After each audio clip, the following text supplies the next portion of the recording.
Hey everyone, this is Chris and Sandy Benton with the Chris and Sandy Show, where we get up close and personal some amazing guests throughout the entertainment industry. And today, like I say on every episode, we got a great one for you. Who do we have? We have Chef Ron Yan, the Executive Chef of Parcelle, a chic new wine bar on New York City's Lower East Side. At Parcelle, Chef Yan draws on his Chinese heritage and creates some of the most eccentric and inventive food in downtown Manhattan. And we're excited to have him on and talk to him a little bit Yeah. about his restaurant, his life, and see where this goes. So welcome to the show. Welcome. Hi. So thank you for having me. It's our pleasure. Thank you for being here today. I always like to start the show off kind of the same way. Last few years have been rough for a lot of people. Yes. But especially in entertainment and really especially for restaurants. So how has the pandemic kind of affected what you do, and what have you done to maneuver through this? Well, during the initial lockdown, a lot of us, we were out of jobs. So I've been working in the restaurant industry for 10 years now. And when COVID hit in 2020 of March, I was unemployed. And I found work in the private sector, or not private sector, but I was being a private chef. Yeah. But those were scattered, like maybe like one event.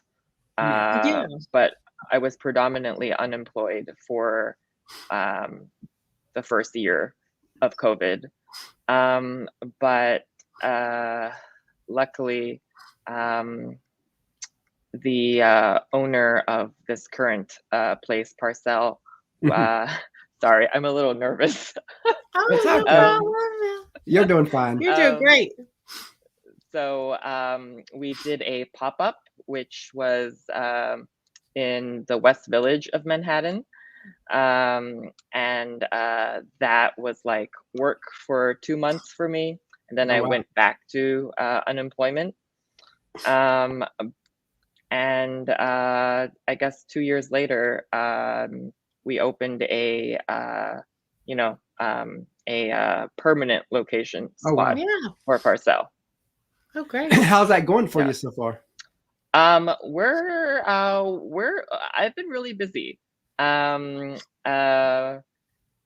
like a small restaurant. Currently, there's only 2 people in the kitchen. It's me and my sous chef. At the very beginning, it was just me for the first 3 months. So we've been doing really well. We're in a very good neighborhood. We're in a very trendy, up and coming neighborhood. We're quite busy. So when the pandemic happened, since you are a chef, what were your first thoughts? I mean, did you think, oh God, my career is gone? Actually, to be honest, my first thoughts was, oh my God, I get time off. Yeah. Being a chef, we like work a lot. We have long hour days, and I actually I embraced the time off. Like I usually don't get compared to people who have like a 9-to-5 job. They get I don't get a lot of vacation days, I can't really travel, and you get so odd hours. Yes, and then I embrace the time off. So during the during the 2 years where I was unemployed, I did go do as much traveling as I could, as observing the COVID restrictions and everything. I love that. That's like when everything happened. We launched this show January of 2020, so a couple months before all the lockdowns. And I remember when we launched, original plan was maybe 100 interviews that first year. There'll be a great foundation, and then COVID happens, and I'm sitting there like, okay, what do we do now? And I was like, this could be a blessing for us because everybody's going online now. Yeah. And since we're an internet show, this could, so we end up doing over 300 interviews that first year, and we're at almost 600 now. Oh, wow. And I don't think we would be here if it weren't for all that lockdowns. Mm-hmm. And speaking of what you do, when did you know that you wanted to be a chef? Has that always been like a dream to be a big chef, or has that been recent? It's I guess I've just always liked food and cooking. But when I graduated high school, it's not like I knew I wanted to be a chef. I actually did not know what I wanted to be. Oh, wow. And then when I was in college, I was pre-med, and I knew that I did not want to be a doctor. But I also didn't know what I wanted to do with my life. And one day it just occurred to me that I like cooking, and let's I tried to find out how I would steer my life trajectory into the food industry. Yeah. It was like a process. Oh, well. And now growing up, you did a lot of traveling. From what I understand, you went from Toronto to Hong Kong to Dallas. Tell us a little bit about that era. Oh, that's just we moved a lot when I was a child. And I was born in China, but then moved immediately to Toronto. Stayed there when I was 8, and then moved to Hong Kong. Stayed there for 7 years, and then moved to Texas, of all places. It was a big culture shock. Culture shock, moving from large city to suburb of Dallas, called Plano. And then I had already gotten used to moving from city to city when I was a kid. So I actually love Texas. So I lived there for 10 years, so it's a part of me, and I love Texas. So what brought you to New York? Restaurants, food, work. Yeah. Because everybody knows that New York City is the food capital of the US. Just like in terms of like job opportunities and like all the different variety of cuisines here is just so available. And I thought that New York City would be the best city for me to get my experience.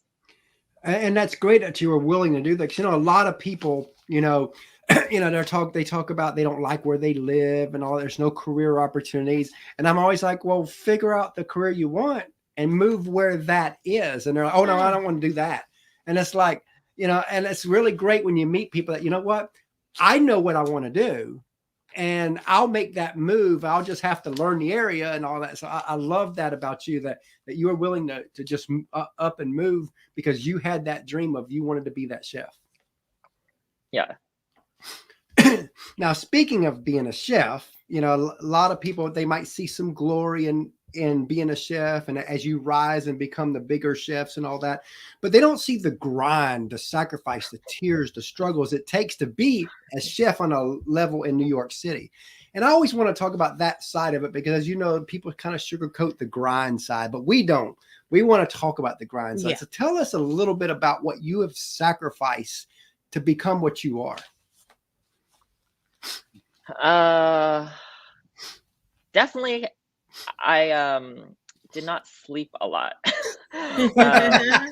I'm always catching up on my sleep.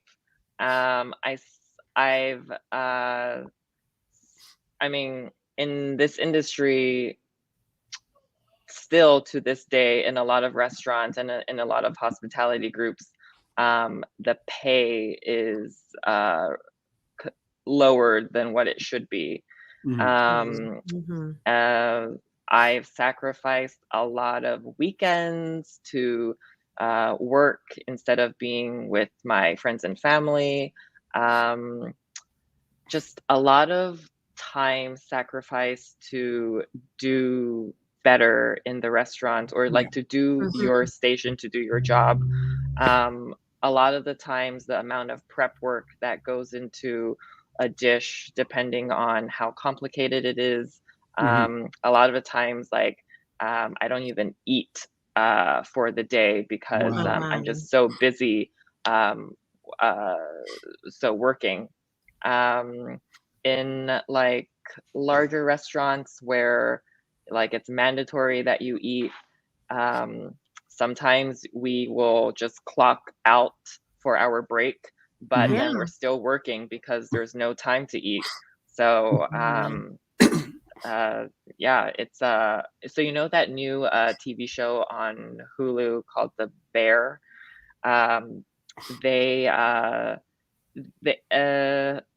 I mean, most people that I know who don't work in the industry, they love the show. They think it's a good show. It's a good show.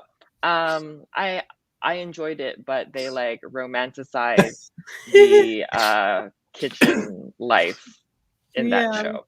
And you know, and really, when you look at life in general, from entertainers, from music people, actors, actresses, and even the new generation of YouTubers now, everything romanticizes all that. You know, I so many times I see on Facebook where people will post people who want to be a content creator are just lazy, and I'm like, as a content creator, they not lazy, because you know some of those work from sun up to sundown. Just because you see a 2-minute video doesn't mean 2 minutes went in that video. I know. I did a YouTube channel during the lockdown because I was just so bored. I was so bored at home, so I was just like, oh, why not create a YouTube channel? And I did some cooking instruction videos. That's a lot of work. I had to like learn how to like edit the videos. I didn't want to make it look like it was like a PowerPoint presentation with like, I mean, like the cheesy animations. So I know it takes a lot of work. You have to do like a lot of takes if you're not like a natural at it. It takes hours. And again, the grind side of whether you're a business owner, whether you're an entertainer, whether you're a chef, whether you do what we do, the grind side, that's the part that people don't get to see. And that's why I always like to talk about that, because I think that sometimes people can be misguided on different professions. And so when we bring people on, I always want to talk about that side. So let's kind of flip the script, go the other way. What are a few wow moments for you that's happened in your career so far where you're like, wow, I got to do that, or wow, that happened? Wow moments. There's been a few wow moments. I guess a wow moment for me is to so I'm a very competitive person, and for me to know the total number of covers or people that I did in one night when it's just me myself. Oh, wow. I guess those are wow moments for me. I think my current number is doing 130 reservations by myself. Wow. So, I mean, I can't use any numbers recently because now I have my sous chef, so it's no longer by myself. But during the years back when I was working by a solo person in a sushi restaurant in the East Village called Jewel Baco, I was the only person working in the kitchen. I mean, there were two kitchens. There was the sushi side and then the non-sushi side. So it started then when I was, I guess, competing with myself to see my personal best. That's pretty cool. Yeah.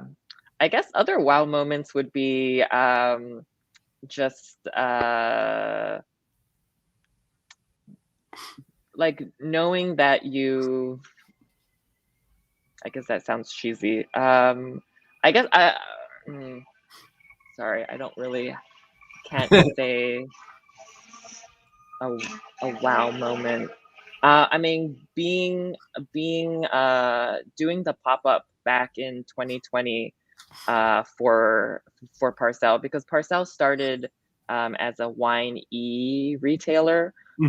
So for like us to have like a pop-up restaurant just to gauge like the scene to see if people would be to be receptive of it, especially during the lockdown, where in New York there were a lot of restrictions on like how to dine. You know, there's no indoor dining, you can only do outdoor dining. And then so this was in the winter time, and like I mean in the fall time where it was cold outside, it's windy. Like, do people still want to like come out and eat while you know, like the food is hot when it gets to your table, but once it sits on the table for 2 seconds it gets cold? Do people want to like come out and eat and dine? And yes, like people did, and we like started pulling out like a lot of tables and chairs on the sidewalk, on the road. And yeah, like a lot of people came and they wanted to eat. So I guess that was a wow moment, being that they're coming to eat and dine with my cuisine. So I was really happy about that. That is awesome. You know, as you know, a lot of people, they see you, but they don't see the team. In our opinion, teams never get any love. But on our show, they do. So if you want to take a few minutes just to tell us about the team that kind of helps you be who you are. And I don't care if you have a team of 1 or a team of 300 like Justin Bieber has. A team is a team, a village. You know, it all takes that. So tell us a little bit about the people around you. So currently, I mean, I'm as a business and as a restaurant, we're still a pretty small team. So as of right now, I have my friend who is my sous chef. Her name is Marie. I've been waiting for her to come join Parcelle for the longest time.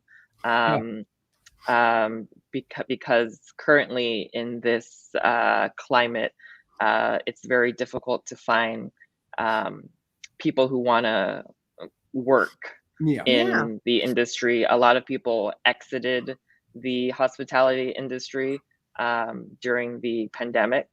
I guess they just got sick of it, you know, long hours, like the pay. It's it's a tough life. So trying to find a sous chef is really important, because that person is like, you depend on them. If you're not in the kitchen, they, you know, like they have your back.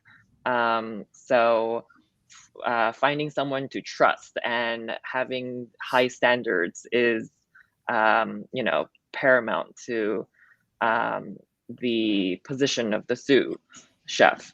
So anyway, she is my friend, so I'm very happy that she is working with me. That's the only person on my team, other than like in the front of house, in the back of house. It's just me and her right now. We are looking to expand, so I am looking for line cooks. But as of now, it's just me and her. And then I have a person to help me wash the dishes. His name is Juan. He is also very important. Every role in the kitchen is important. There's no like, there's no superiority. Like the person who washes dishes is just as important as the person who's peeling the garlic. We're like, it's all dependent on each other. Yep. It is. Um, Mhm.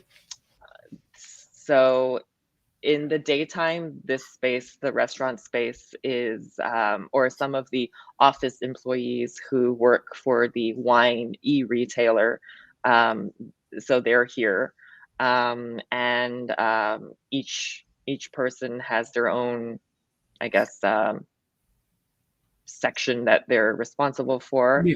Yeah. In in traditional restaurants, the tickets, like the tickets that come in are on paper. They're printed on paper, but this is the first place where I've worked where everything is done on the iPad, and Mhm. I'm not used to it. I prefer seeing all my tickets being on the iPad. There's been a lot of like technical issues that I've had to like overcome with Oh, wow. Oh, wow. a team member from the office team. Her name is Elise. So I've been working with her a lot to try to like correct all the problems that I've been getting on the iPad. There's another she works in the daytime. Her name is Dora. She is the sweetest. She helps me put away the seafood. Like, because like all the deliveries come in the morning. I don't usually arrive until 12:30. So I'll like text her to be like, oh, can you help me put the mussels in the sink? Can you help me put the lobsters in the sink? Because they start Yeah. to drip, you know?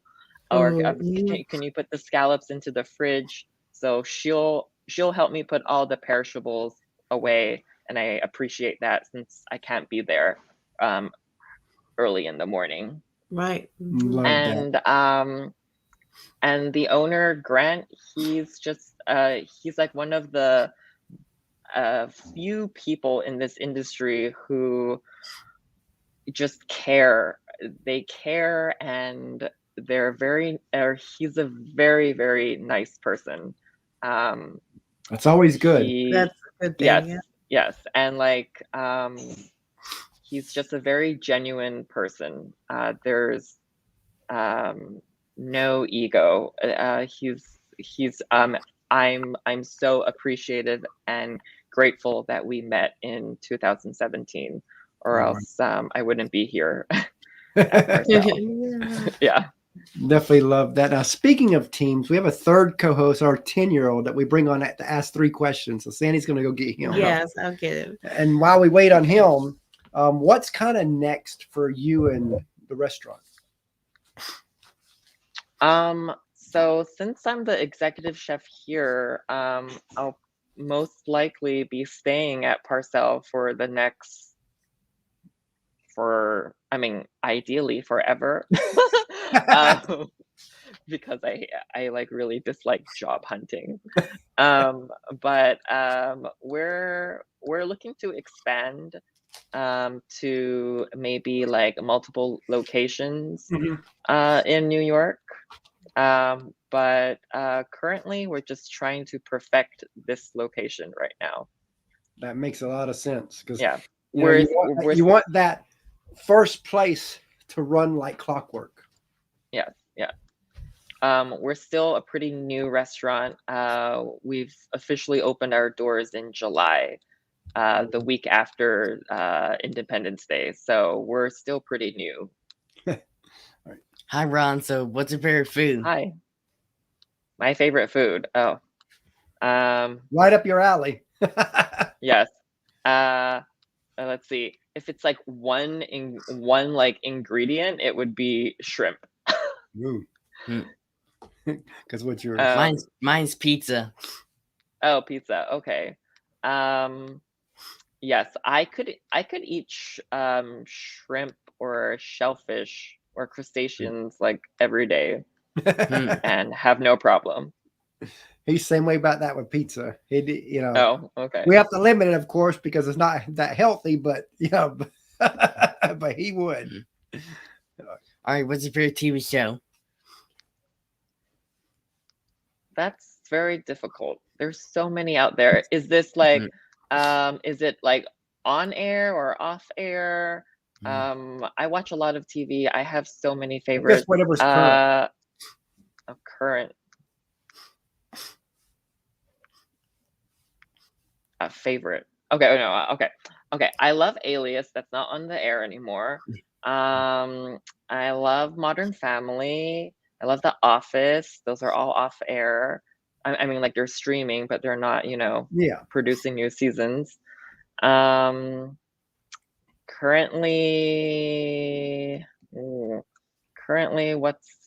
what's on right now? I am enjoying the 2 new prequels of House of Dragon and also Ring of Power.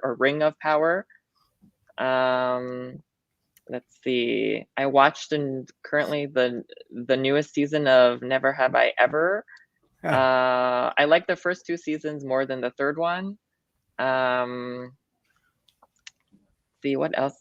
I just finished watching Making the Cut, the 3rd season. I like that a lot.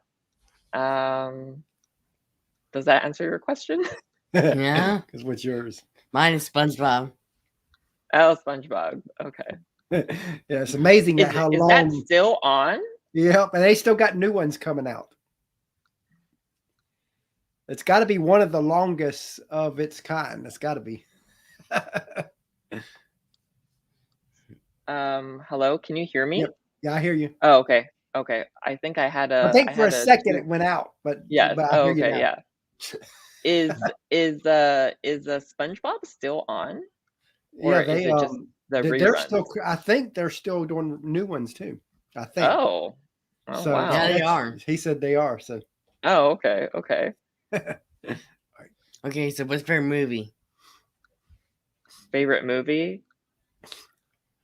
Oh, there's a lot of options there. Favorite movie. Oh, I cannot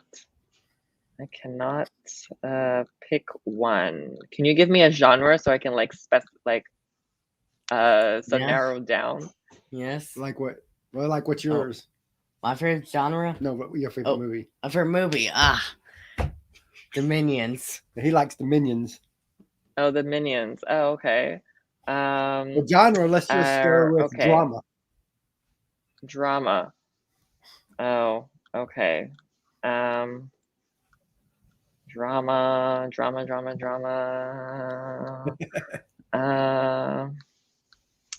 Sorry, it's like I want to say a good answer, but I guess there aren't any good answers. Good answer is whatever your answer is. Yeah. Okay, I'm having all the movies run through my head right now. I'm trying to pick one on the spot. Okay, I'm just gonna say this. It's getting close to Christmas, so I'm gonna start to watch a lot of Love Actually soon. I guess that's a Christmas movie. Okay, so every year I watch my favorite Christmas movies. I'm just gonna start talking about Christmas movies. I watch Home Alone. Yes, I watch Home Alone 1 and 2. I'll watch Family Stone. I'll watch Love Actually. I think those are all my favorite Christmas movies. 4 movies each year. That's going to lead me into, as we get maybe another month into our show, I think that may be a question I'm going to ask each guest is, what's your favorite Christmas movie? Since we'll become Oh, okay. That'll probably be added into probably starting October. Oh, okay. Yeah. Right. Bye, thanks. Oh, bye. Yeah, Nice to meet you. Yeah, he's been on almost every show. He loves to be on it, and we're trying to help him talk a little more and all that. And I think it's working. So, where do you want to be in 5 years?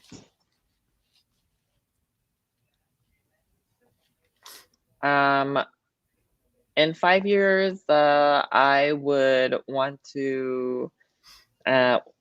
I'll still be in New York. Hopefully, I would have found an apartment in I'm looking to I'm looking to move to Brooklyn. I currently live in Manhattan, but I've been trying to move to Brooklyn. So hopefully, within 5 years, I'll be in Brooklyn. mainly because you get more space for the amount of money you pay each month. You get it's just I guess I just want to move to Brooklyn. That's all. So yeah. Maury wants to be in 5 years. I would want to also, hopefully by then we have multiple little Parcelle locations around the city, and I can just stick to doing like private events, and just like overseeing everything. Like, hopefully within the next 5 years, our, I guess this business expands. Yeah. Yes, awesome. What are some of your favorite dishes to prepare as a chef? Oh, well, I love cooking anything seafood related, mainly because when I was in Hong Kong, I like grew up on eating fresh seafood every day. So that's like a big part of my diet. I love cooking any type of seafood.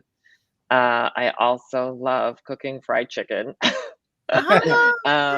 Yeah, I love fried chicken. It's just difficult to deep fry at home because of all the smoke and the fumes if you don't have a proper ventilation system. Right. I like making a lot of comfort food.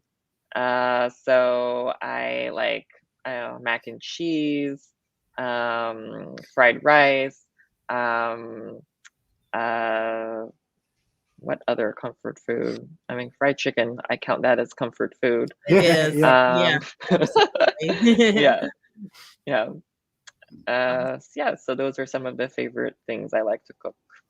And what would you like for your legacy to be as a chef? What would you like to be known and remembered for?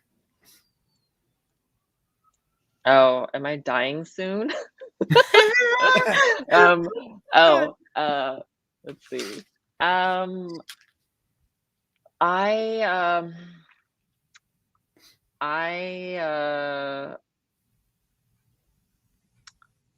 would like to be known just as like a very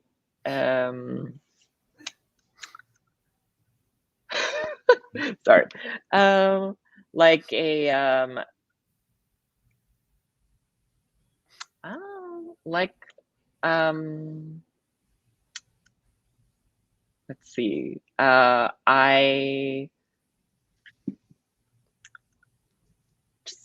don't know, maybe just a cool guy to work with. That's good. That's a good answer. That's a good thing. Yeah, like very like I don't expect